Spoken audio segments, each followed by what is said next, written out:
Jadi jangan bilang ke ustaz bahwa malaikat Jibril sudah pensiun. Iya kan? Wahyu tidak turun lagi dari langit ya.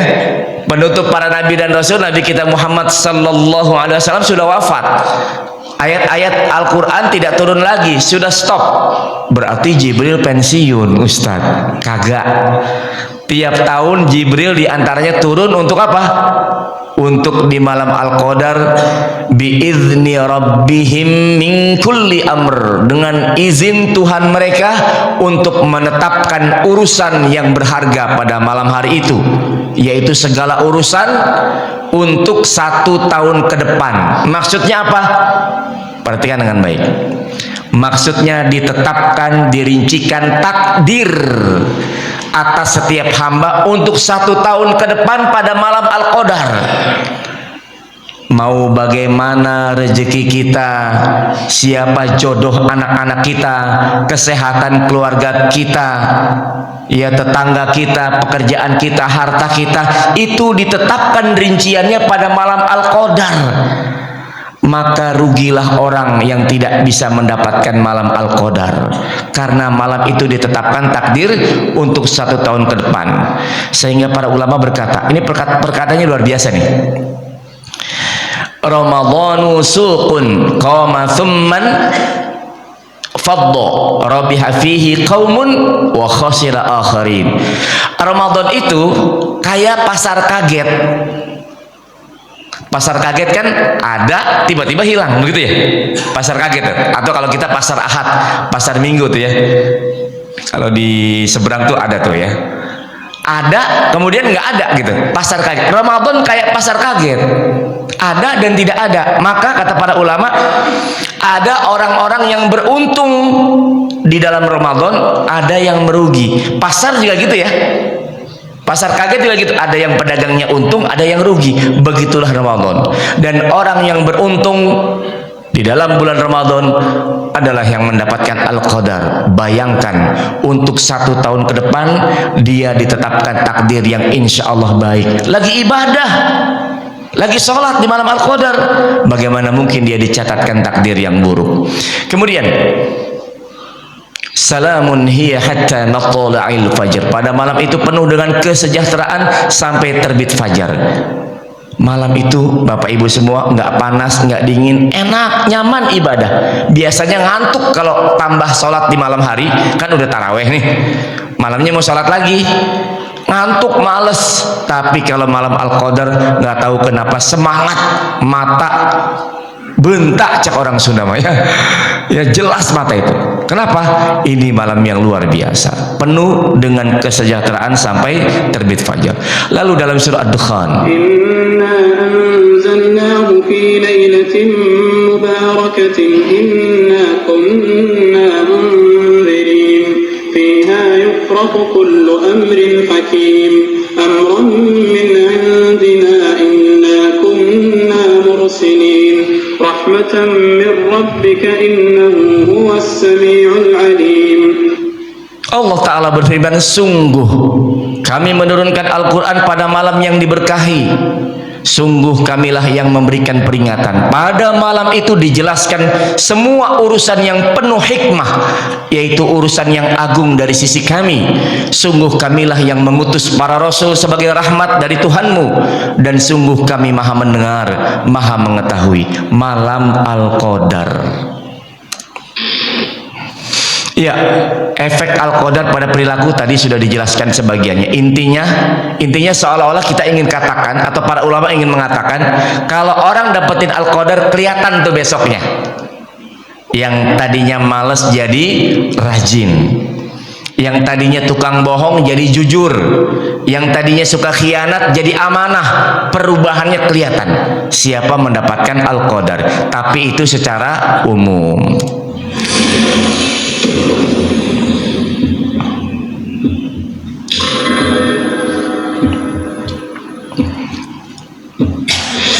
Iya. Apa hubungan Al-Qadar dan takdir? Jadi namanya aja Al-Qadar. Kita ingat kalau rukun iman yang ke-6 beriman kepada qadha dan qadar. Apa hubungannya? Yuk kita lihat. Ternyata ada hubungan erat. Tadi sudah dijelaskan sebagian. Kita jelaskan dulu makna lailah. Makna lailah itu adalah waktu sejak matahari terbenam hingga terbit fajar kedua atau fajar shadiq. Jadi kalau malamnya malam Al-Qadar sudah dimulai untuk ibadahnya setelah azan maghrib. Sudah dimulai itu udah malam Al-Qadar. Silakan bersiap-siap, silakan memulai ibadah sampai terbit fajar kedua yaitu azan subuh. Ya, itu sudah dimulai. Ustadz, kalau kita menghidupkan dari awal sampai akhir bagus, i'tikaf bagus. Ustadz, kalau kebagian cuman sepertiga malam bagaimana? Bagus. Ustadz, kalau cuma sholat tarawih karena capek pulang kerja, bagus.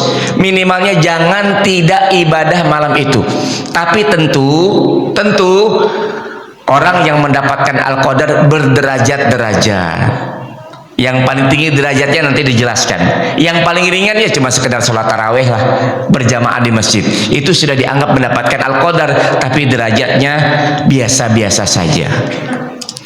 Makna Al-Qadar, makna Qadar itu ada dua. Qadar itu, makanya kalau kita lihat di Kementerian Agama, Al-Quran Kementerian Agama, surah Al-Qadar itu ditulisnya malam kemuliaan. Karena memang di antara makna Al-Qadar adalah syarifahu au azamahu, yaitu mengandung kemuliaan. Sebagaimana ayat dalam surah An-Najm ayat 67, wa ma qadarullaha haqqa qadrih, dan mereka tidak mengagungkan Allah dengan pengagungan yang semestinya. Jadi Al-Qadar maknanya mulia atau agung sejak terbenam sampai terbit fajar. Kalau dikatakan agung mulia, ini nggak main-main nih, nggak main-main nih. Setiap malam Ramadan itu mulia dan agung, tapi ini malam Al-Qadar lebih agung dan lebih mulia lagi. Jadi nggak main-main. Ya. Kemudian yang kedua, Al-Qadar itu sinonim dari kata qadha, yaitu dalam terminologi rukun iman yang keenam, beriman kepada qadha dan qadar. Ya. Jadi Lailatul Qadar artinya malam penetapan takdir hamba. Jadi takdir atas hamba ditetapkan di malam Al-Qadar. Ustadz, apa bedanya qadha sama qadar? Gitu ya. Kalau kita jawab sebenarnya mah cek orang Sunda mah eta-eta keneh gitu ya.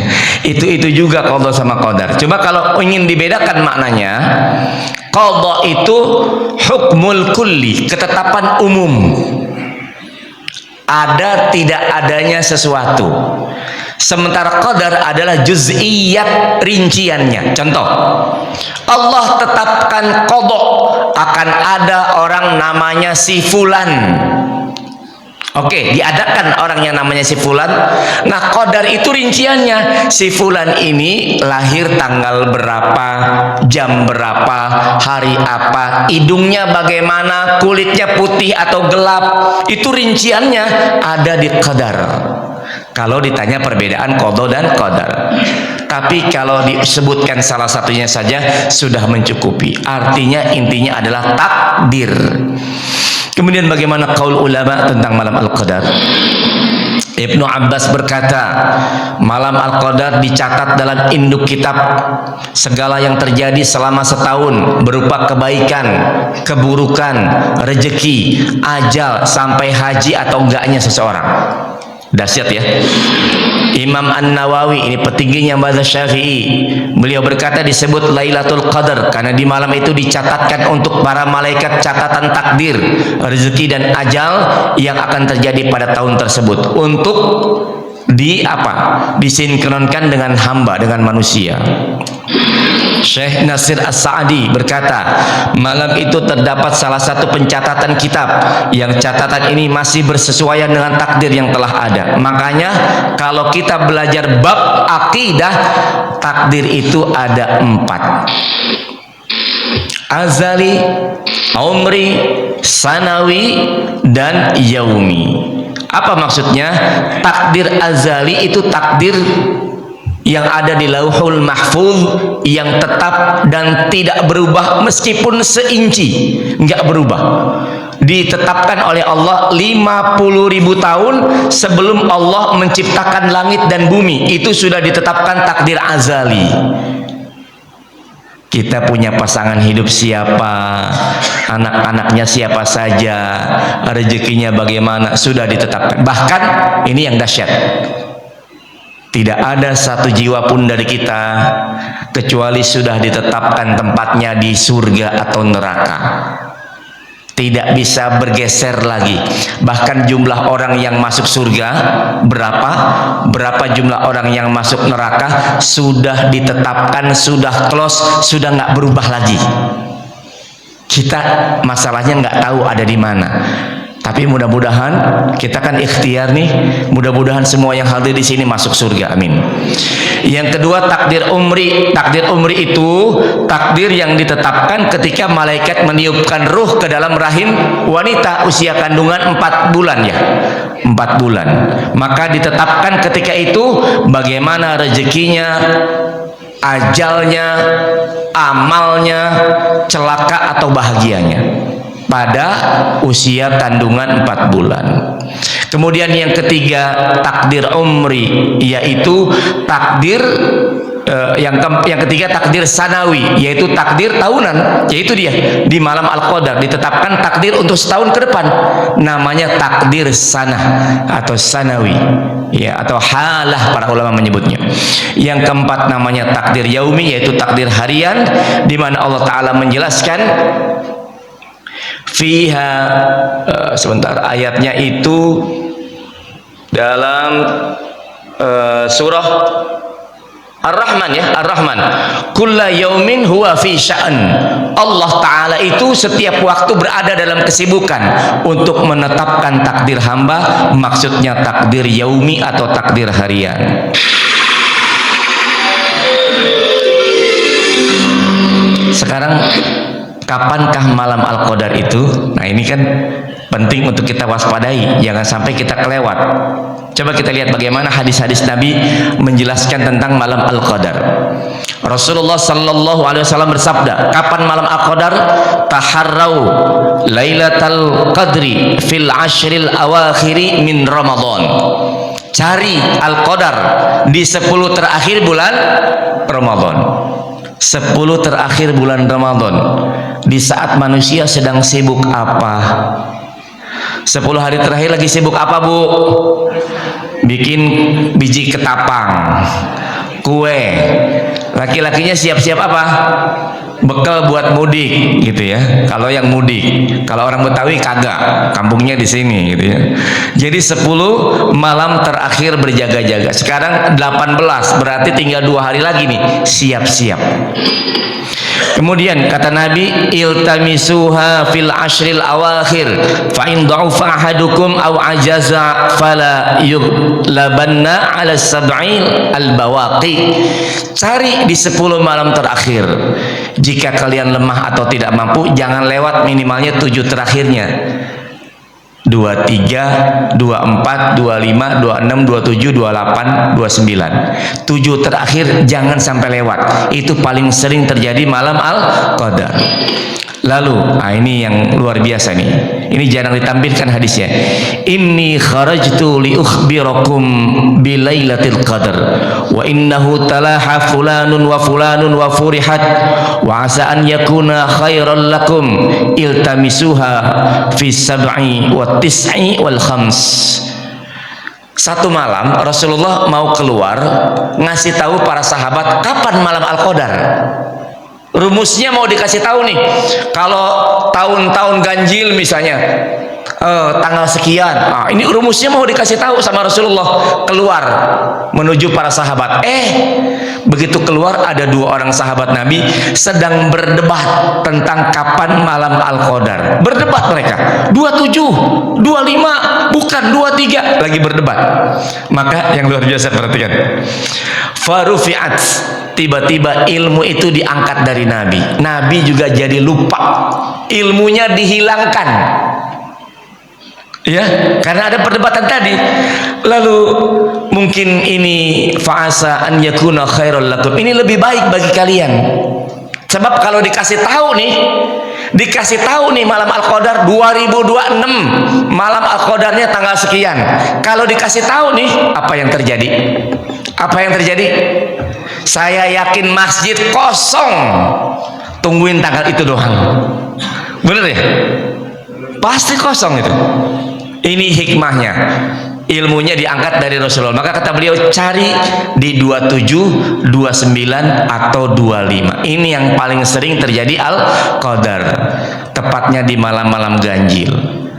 Cuma masalahnya begini Pak, coba nih Bapak Ibu semua yang sudah mulai tunduh, sebentar aja nih, perhatikan dengan baik. Kata Nabi, malam Al-Qadar di 10 malam terakhir, betul ya? Jadi kalau jumlah malamnya 30, dihitung dari belakang, betul? Kalau 30 dihitung dari belakang kan, 10 terakhir. Kalau 30, pertanyaannya, bagaimana kalau malam Al-Qadar atau bulan Ramadan cuma 29? Kalau 30 malam, 10 malam terakhir jelas 21-nya kapan, 23, 25, 27, 29. Betul ya? Kalau 29 bagaimana? Bergeser kan? Betul ya? Iya. Yang 20 jadi 21, betul? Yang 21 jadi 22 bergeser. Dan yang luar biasanya, kita kan nggak tahu sampai hari ini Ramadan itu 30 apa 29. Betul? Tahunya kapan? Tahunya kapan?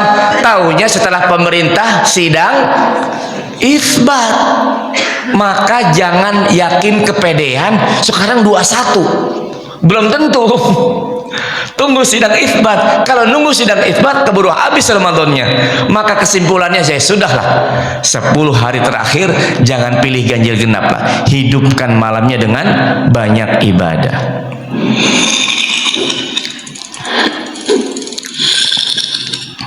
Apa persiapan menuju Al-Qadar? Ya, ini persiapannya. Yang pertama, perkuat niat. Yuk, saya berniat untuk dapetin Al-Qadar. Singkirkan ragu-ragu. Kayaknya saya bakal sakit nanti. Singkirkan itu. Singkirkan yang mematahkan semangat, singkirkan. Ya. Yang kedua, berdoa. Berdoa ya. Berdoa agar bisa dipilih oleh Allah untuk dapatkan malam Al-Qadar. Yang ketiga, ilmu. Nah, ini penting nih. Jangan cuma nekat mau cari Al-Qadar, ilmunya kagak punya. Perhatikan amalan-amalan yang dicontohkan Nabi dan para sahabat untuk dapetin Al-Qadar. Apa saja amalannya? Ya. Kemudian yang keempat, segera taqarrub ilallah, jauhi dosa dan perbanyak tobat serta istighfar. Mulai sekarang, 2 hari lagi nih, dekat dengan Allah.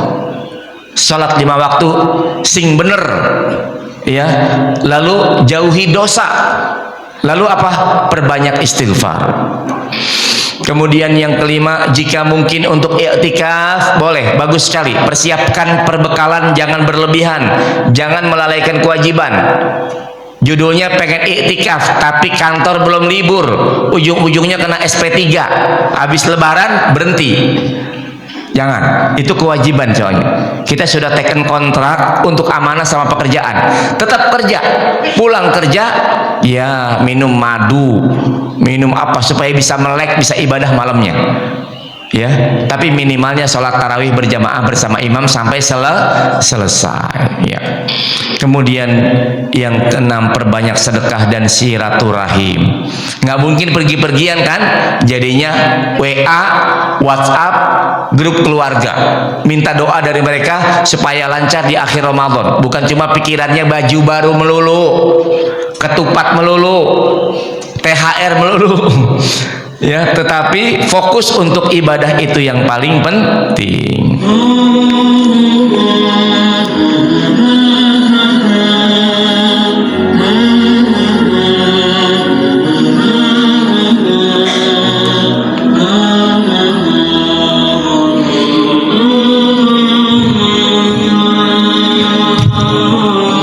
Caranya bagaimana? Caranya yang pertama, man qama lailatul qadri imanan wa ihtisaban ghufira lahu ma taqaddama min dzambi. Siapa yang berdiri salat pada malam Al-Qadar, poin pentingnya salat. Udah tarawih bersama imam, sudah witir, tidak dilarang salat lagi.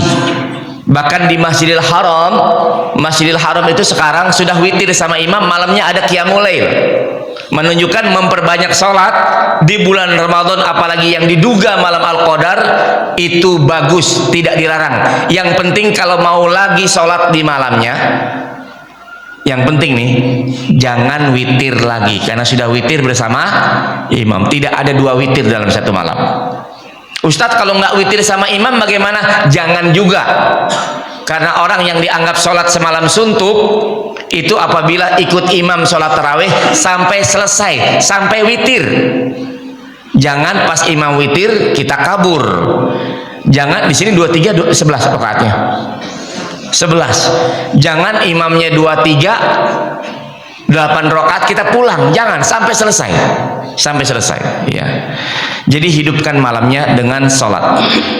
Lalu ada pertanyaan dari istri Nabi Aisyah radhiyallahu anha, "Ya Rasulullah, bagaimana menurut pendapatmu apabila aku tahu kapan terjadinya Al-Qadar, apa yang aku ucapkan, doanya apa ya Rasul?" Qala qauli, ucapkan olehmu, Allahumma innaka afuwun tuhibbul afwa fa'fu anni. Ikuti, Allahumma innaka afuwun tuhibbul afwa fa'fu anni. Ustadz, kok nggak ada apa ya karimnya? Saya Ustadz nampilin hadis asli doang. Kalau mau tambah urusan masing-masing dah. Ya, ini original hadisnya begini bunyi doanya, nggak ditambah nggak dikurangin. Allahumma innaka afuwun tuhibbul afwa fa'fu anni. Kalau mau tambahan karim atau apa itu urusan masing-masing dah. Saya nggak mau bicara tentang perkara fikih terlalu dalam urusan itu. Tapi originalnya ini ya, seperti itu. Jadi perbanyak baca doa ini ya. Ya Allah, Engkaulah Maha Pemaaf, menyukai orang yang meminta maaf, maka maafkanlah aku. Ini bahasa al-afu dengan al-ghafur beda. Ya, kalau kita kan astaghfirullah, ada al-ghafur. Kalau ini Allahumma innaka afu, al-afu, minta maaf. Apa bedanya? Imam Ghazali menjelaskan kalau al-ghafur itu dosanya ditutupin doang, tapi tidak dihapus. Karena yang nutupin Allah nggak akan bukain, kecuali hamba sendiri yang bukain dosa-dosanya. Maksudnya apa? Ada nggak orang yang sudah tobat masih bicarain dosanya masa lalu? Ada nggak? Dia sendiri yang bukain. Contoh, dia sudah tobat dari main perempuan, tiba-tiba dia ngomong begini, itu tuh bekas gue tuh. Nah, dia yang bukain aibnya sendiri, padahal Allah sudah tutupkan dengan istighfar tadi. Sementara al-afu maknanya dahsyat, yaitu dosanya bukan cuma ditutupin, tetapi dihapus, dicoret, dianggap tidak ada di buku catatan amal. Ini dahsyatnya doa malam Al-Qadar. Iya, karena Nabi sallallahu alaihi wasallam adalah Rasulullah atau Nabi sallallahu alaihi wasallam apabila masuk malam Al-Qadar atau idza dakhala al-ashr, masuk 10 malam terakhir, apa perbuatan beliau? Syadda mi'zarahu, beliau mengencangkan kainnya dikencengin, jangan kedodoran. Maksudnya apa? Ini bahasa kiasan. Ada yang tahu maksudnya? Ada yang tahu nggak? Kalau tahu saya kasih hadiah umroh. 1, 2, 3. Nggak ada yang tahu. Apa maksudnya mengencangkan kain? Perkataan Nabi, jangan deketin istri, jangan jima. Tuh, 10 hari harus tahan itu ya. Jangan jima. Ini maknanya. Kemudian apa lagi?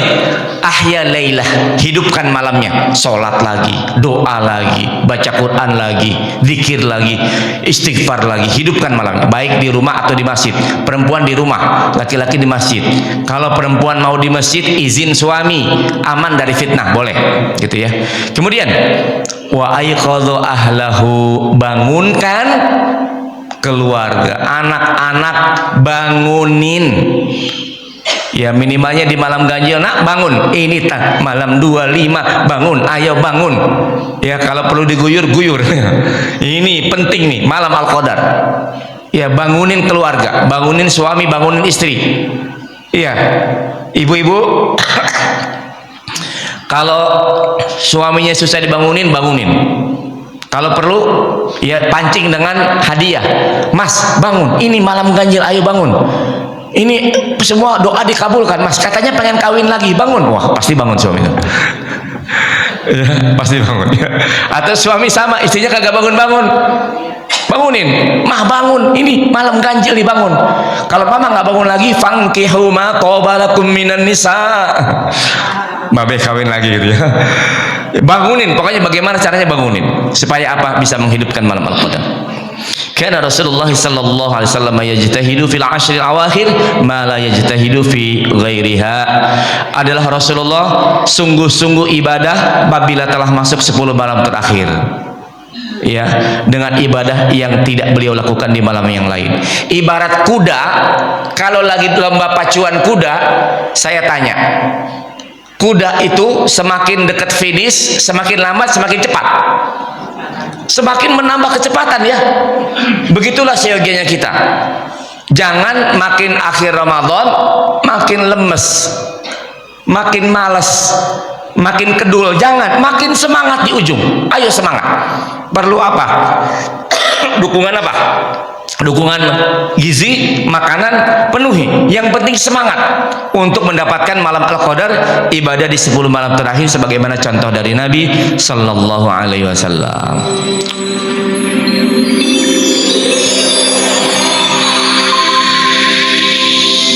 Tanda-tandanya, apa tanda-tanda kalau malam itu adalah malam Al-Qadar?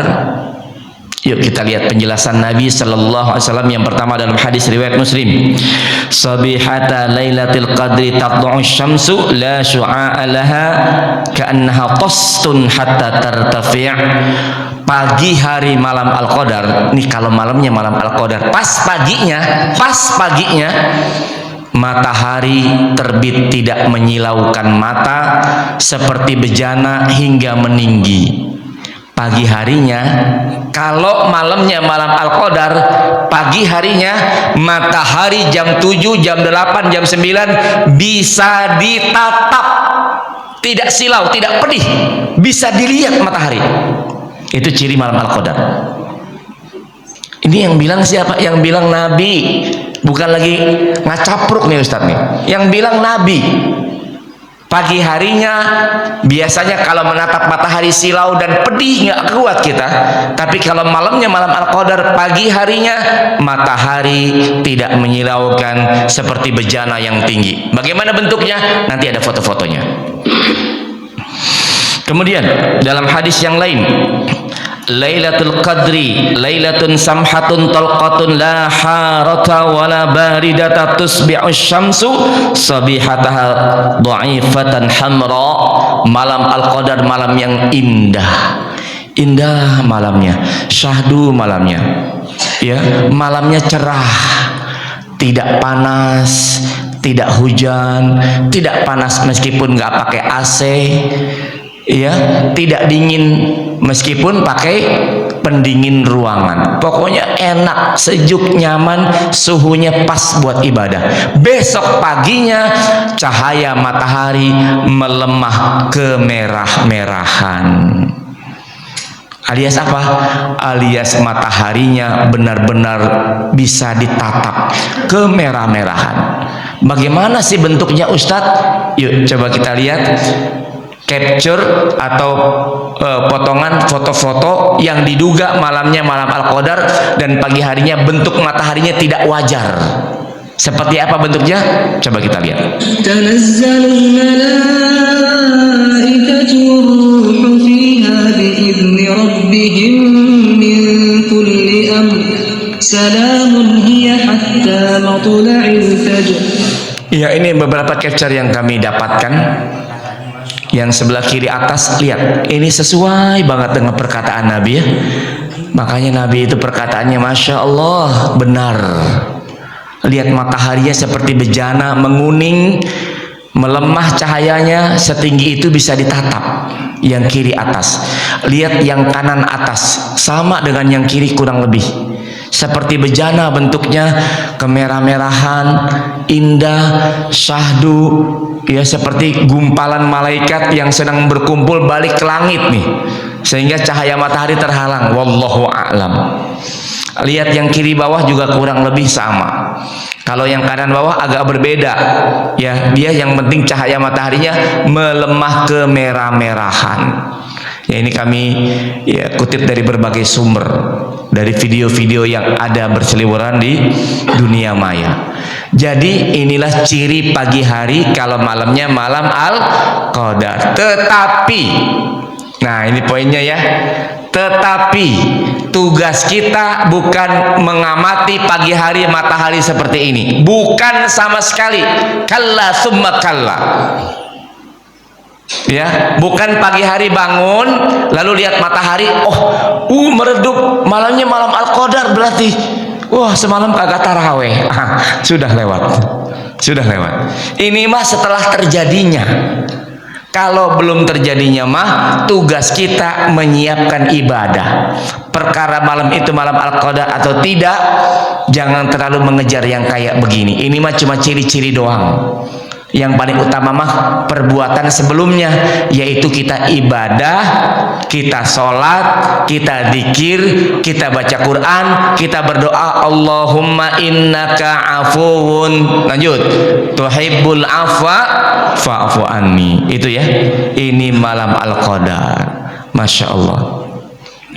Siapa di sini yang punya cita-cita dan harapan, punya doa-doa yang sudah lama terpendam, ingin orang tercinta sembuh dari sakitnya, ingin pasangan hidup sehat-sehat saja, ingin anak-anak sukses, soleh-soleha, rajin puasa, sholat di awal waktu, ingin apapun yang kita inginkan, ingin selamat di alam kubur dari siksa kubur, ingin selamat di akhirat langsung masuk surga, nggak dicelupin dulu ke dalam neraka, ingin bertemu lagi dengan orang-orang tercinta yang sudah pergi meninggalkan kita.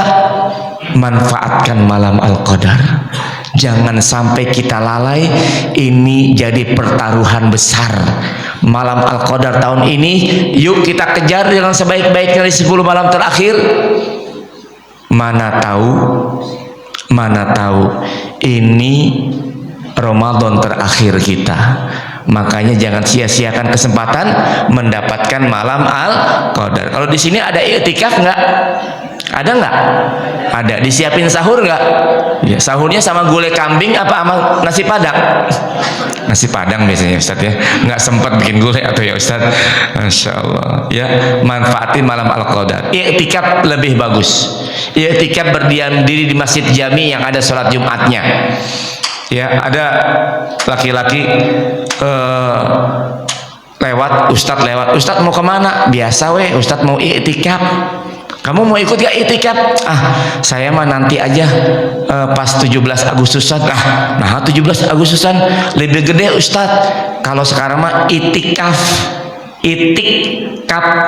Kalau Ramadan mah saya ikutan domba kap ya. Lebih gede kan hadiahnya dibanding itik ya. Waktunya kapan? Nah ini sering jadi pertanyaan berulang-ulang tiap tahun. Waktunya jam berapa nih Ustadz? Jam 9? Ya udah kita sholatnya jam 9. Bukan begitu. Tidak ada ketentuan waktunya jam berapa, nggak ada. Pokoknya disebut lailah, semalam itu Al-Qadar. Makanya kami jelaskan tadi, orang yang mengisi ibadah semalam penuh derajatnya paling tinggi. Orang yang cuma sepertiga derajatnya di bawahnya. Orang yang 2/3 lebih tinggi lagi. Orang yang cuma sholat tarawih paling bawah. Gitu ya. Jadi yang penting malam itu menghidupkan dengan ibadah. Mulainya dari maghrib sampai subuh. Jamnya jam berapa tidak dijelaskan, bahkan nggak ada penjelasan, itu nggak ada. Pokoknya malam Al-Qadar disebut malamnya malam, bukan jam Al-Qadar, bukan ya, bukan jam Al-Qadar, al-waktu as-sa'ah, bukan, tetapi malam, berarti satu malam penuh gitu ya, seperti itu. Jadi malam itu manfaatkan dari maghrib sampai subuh. Mau sepertiga, mau setengah, mau 2/3, mau full, silakan. Makanya yang mau i'tikaf, sunnahnya itu sebelum maghrib sudah masuk masjid, gitu ya. Sebelum maghrib, i'tikaf semalam suntuk. Nanti selesai i'tikafnya kapan? besok harinya sebelum maghrib. Kalau pengen penuh 24 jam atau seharian. Atau sebagian saja itikafnya boleh, 2 jam 3 jam boleh, nggak ada masalah.